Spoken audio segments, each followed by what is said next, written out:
Hello dear learners, welcome to the online course on electricity and electrical wiring. I am Dr. Antara Mohanto Borua from the discipline of electronics. This is the third lecture of module 11 on semiconductor devices. In this lecture, we will explore the transistor and its applications. The previous two lectures of this module were on semiconductor and its types and semiconductor diode.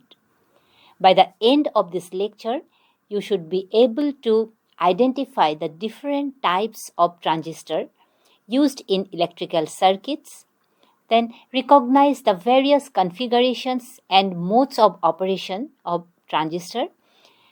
The next objective is to explain the working principle of transistor along with the characteristics for various configurations. And the last objective is to describe the applications of transistor. So with these objectives in mind, let us begin today's lecture. Besides diodes, the most widely used semiconductor device is transistor. Just as cells forms the foundation of life, transistor serves as the pillar of the digital age. Without them, modern technology such as smartphones, computers, automobiles, etc. might not exist at all. So transistors are made up of semiconductor materials such as silicon.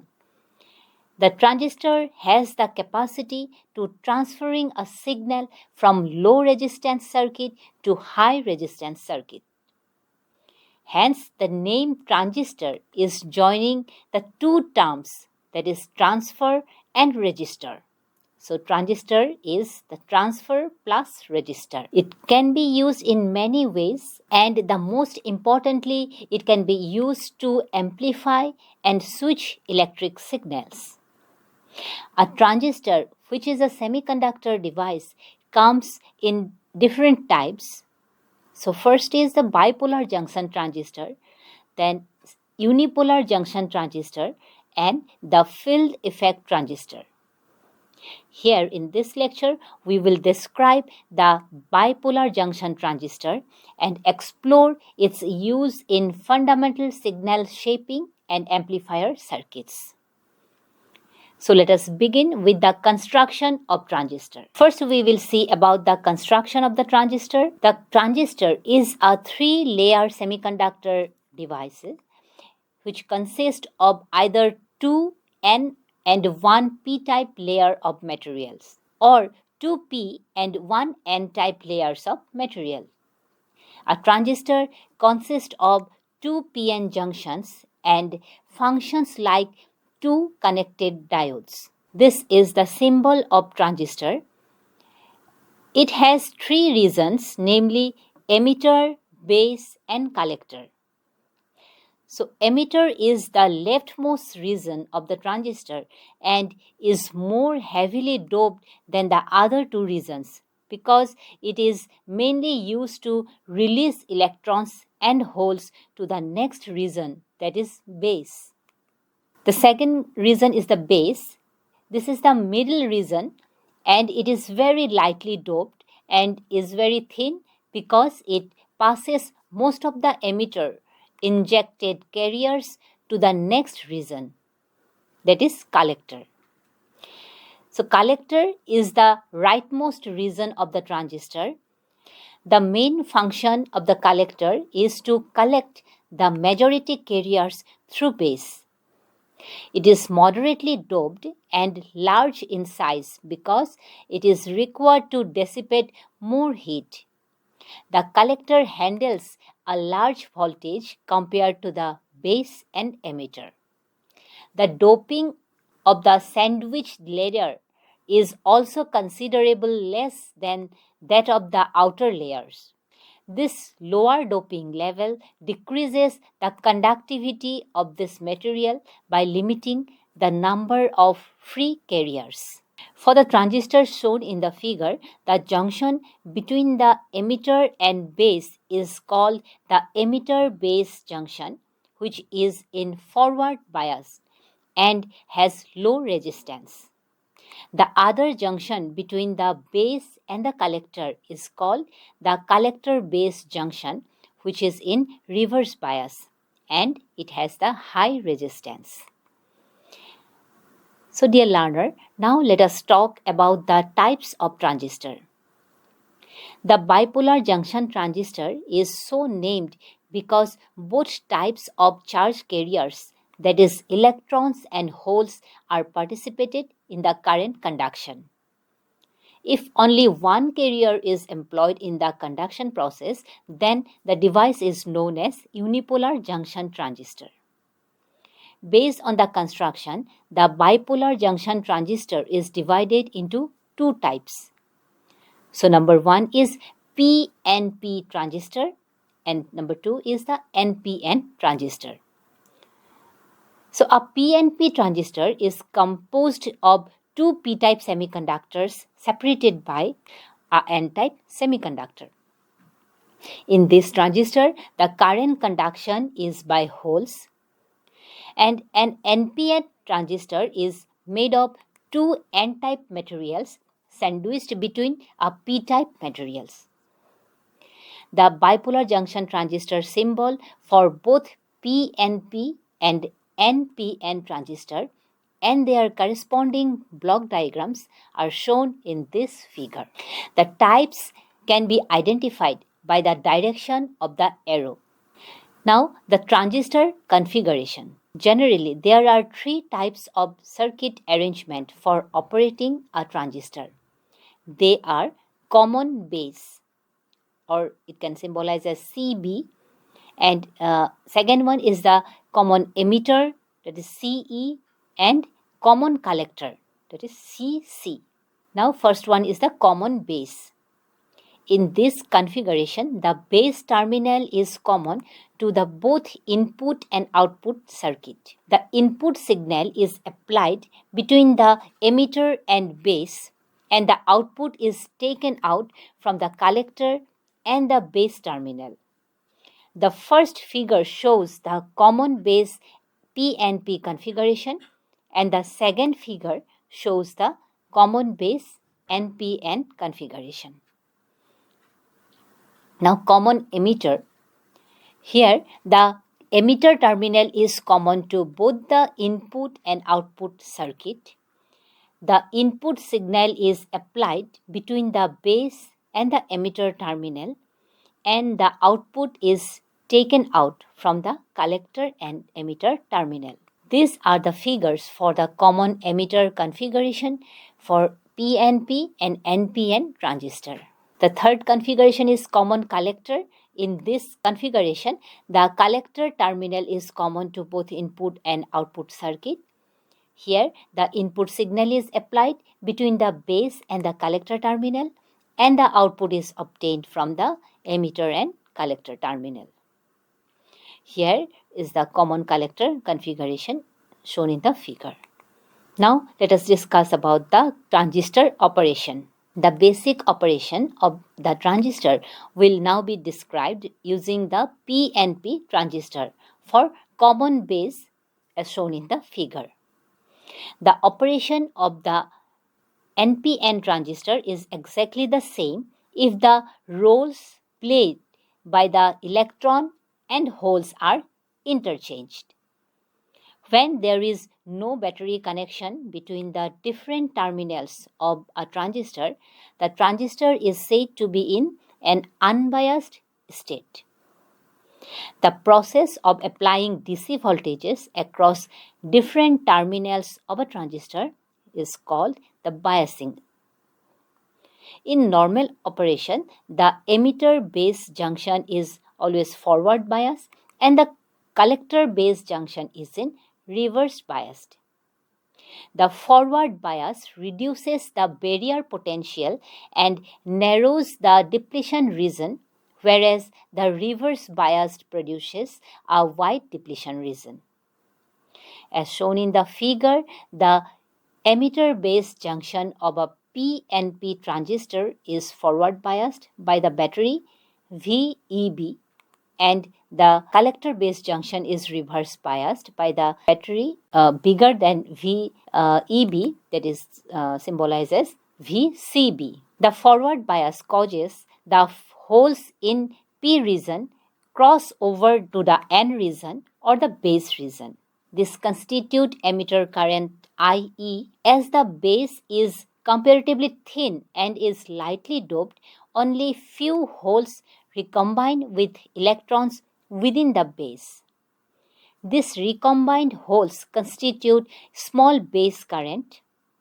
A majority of holes are crossed base and moved into the collector region and constitute collector current. The input current is equal to the emitter current, that is IE, equal to the base current plus collector current.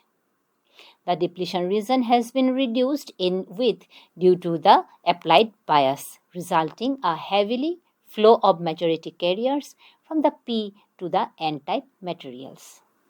Now let us move to the next topic, that is the operation modes of transistor. Transistor can be operated in 3 different modes. So number 1 is the active mode. In this mode, the emitter base junction of the BJT is forward bias and the collector base junction is reverse bias. This mode of transistor is used for amplification. Number 2 mode is the saturation mode. In this mode, the emitter base junction and the collector base junction are forward biased and the transistor has very large value of current. This mode is suitable when the bipolar junction transistor is operated as a switch. The third mode is the cutoff mode. In this mode, both the emitter base and the collector base junctions are reverse biased.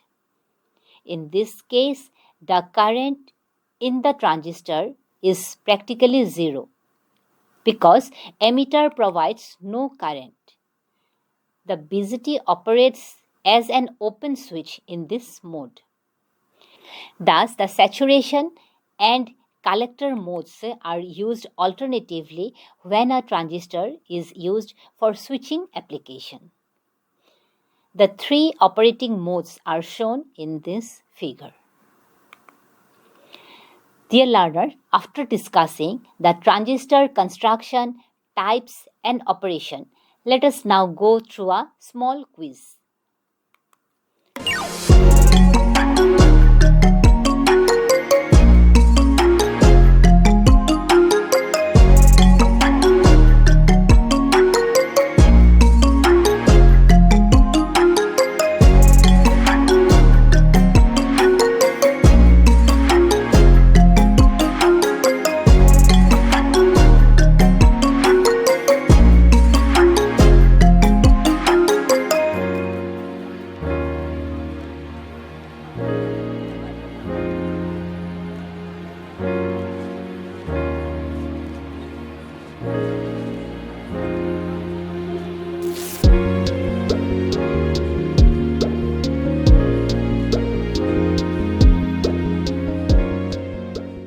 Now let us move to the characteristics of transistor.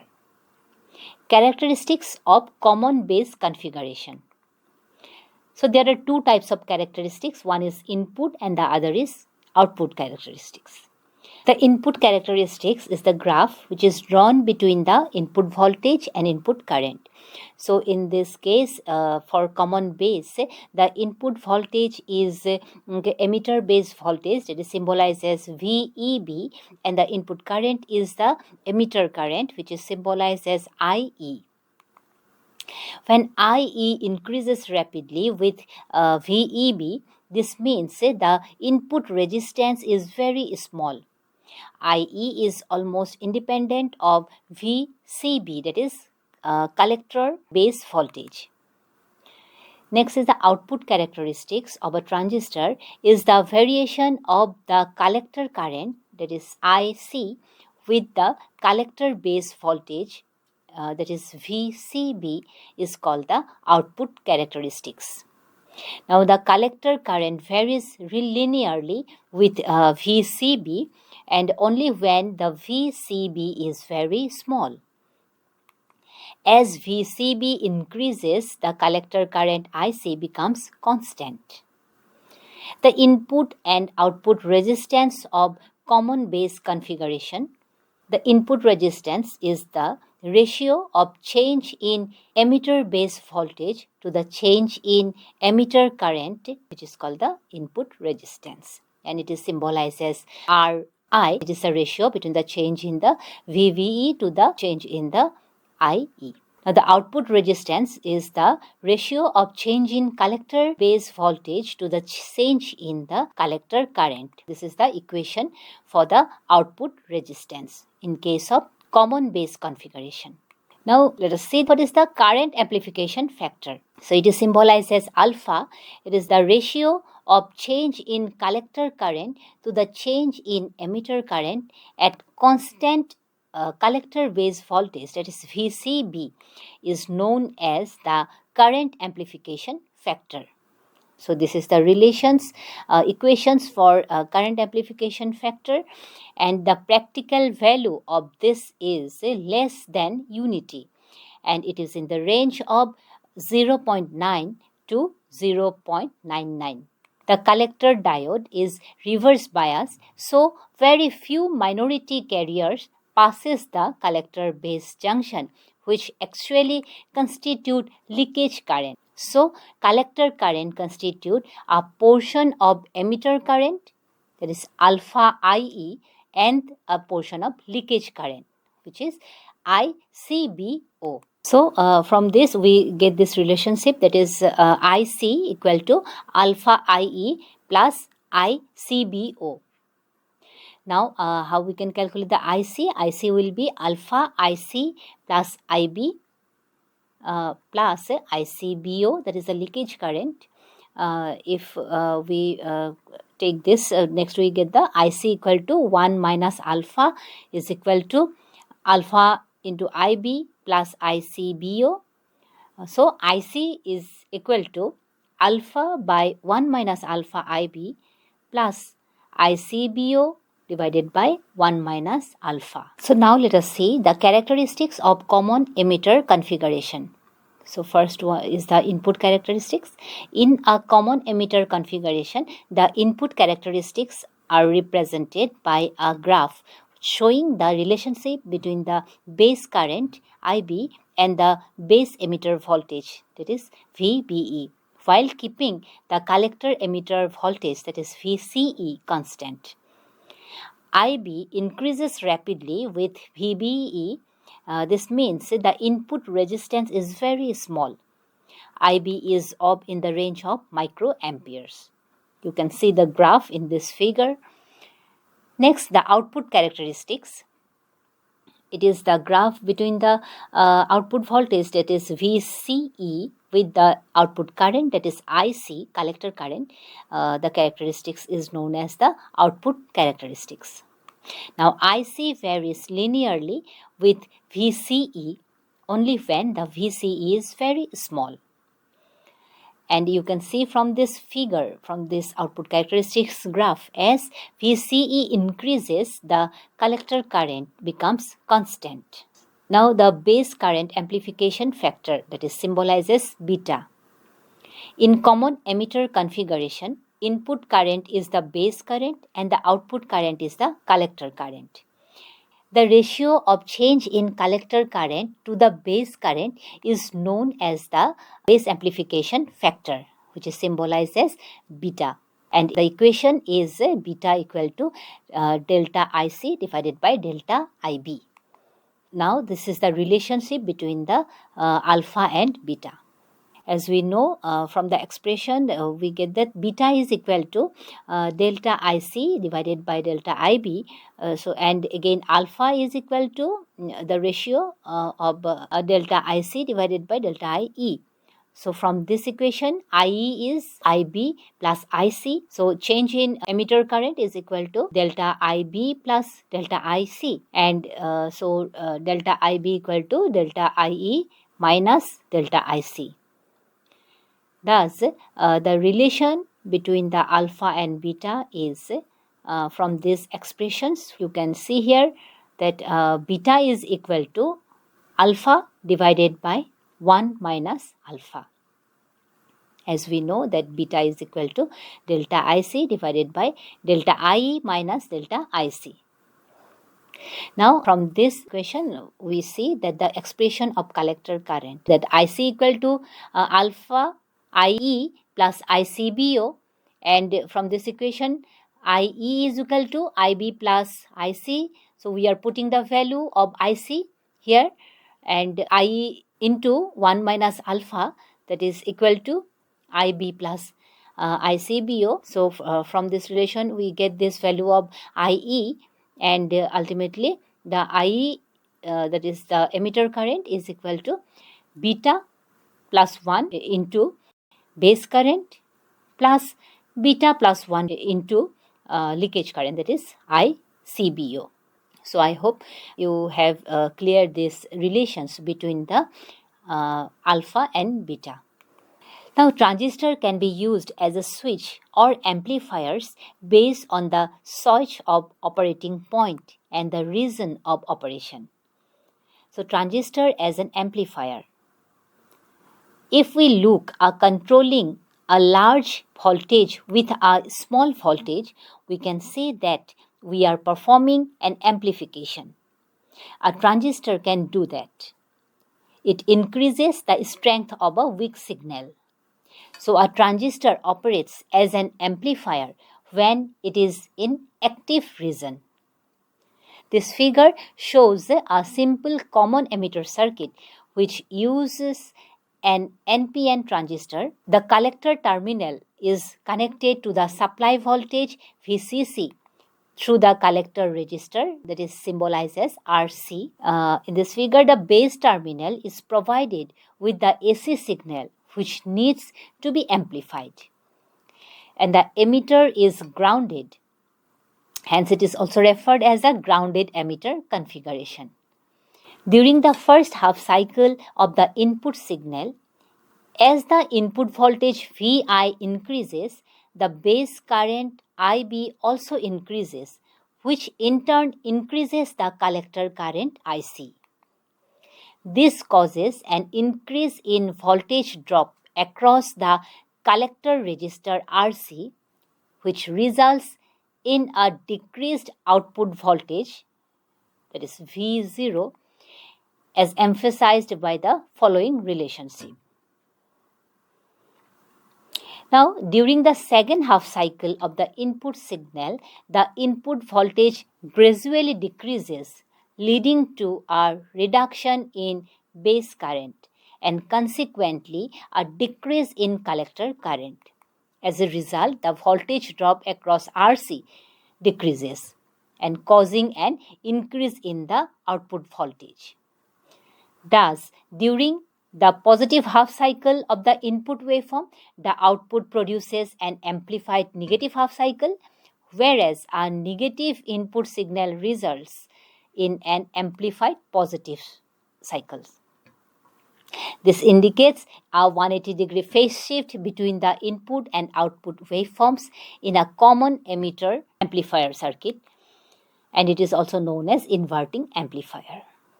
So, dear learner, now let us move to the another application of transistor, that is a switch.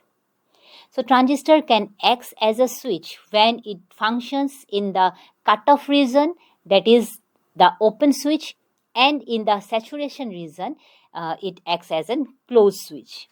In other words, at the cutoff region, a transistor remains totally off, and at the saturation region, the transistor remains on fully. In this circuit, the transistor acts as a switch. Now, let us see how this transistor works as a switch. The switch part of the transistor is in between the collector and emitter. The switch is operated by changing the voltage between the base and the emitter. If the input voltage is 0 volt, the switch is open, the resistance is infinite, and the output voltage is plus 10 volt. If the input voltage is plus 10 volt, the switch is closed, the resistance is 0 and the output voltage is 0 volt. So there are huge applications of transistors. It can be used as oscillator, voltage regulator, sensor circuits, radio and TV receivers, smartphones, computers, and various other electronic applications. Dear learner, it is now the time for a self-check what we have learned about the characteristics of transistor and transistor as an amplifier and switch. Please attempt some multiple choice questions to test your understanding.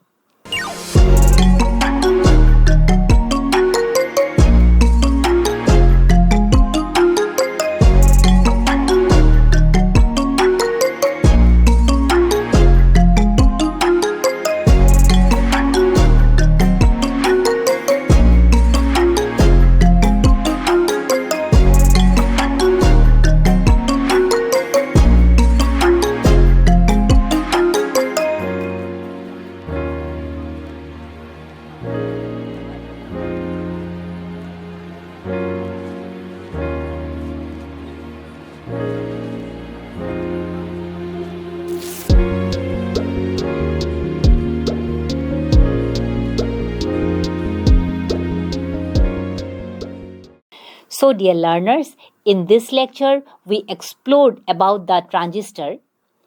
We started by discussing the construction, types, operation, and various configurations of bipolar junction transistor. Then we covered the characteristics of transistor for various configurations. And finally, we discussed the application of transistor as amplifier and switch. So now we come to the end of this session on transistor and its application. I hope the information shared in this lecture has provided valuable insight of one of the most essential semiconductor devices, that is transistor. This lecture session will be followed by a short demonstration video on testing a transistor. Thank you. Switch the multimeter to diode check. And that's just a little bit of blue tack, and here's a transistor for us to test. So with your leads, just check between the contacts of the transistor, nothing between any of them, swap them over, try them all again,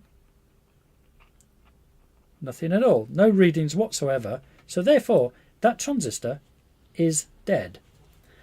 So now I'll get a new transistor and do the same thing. Check between those two.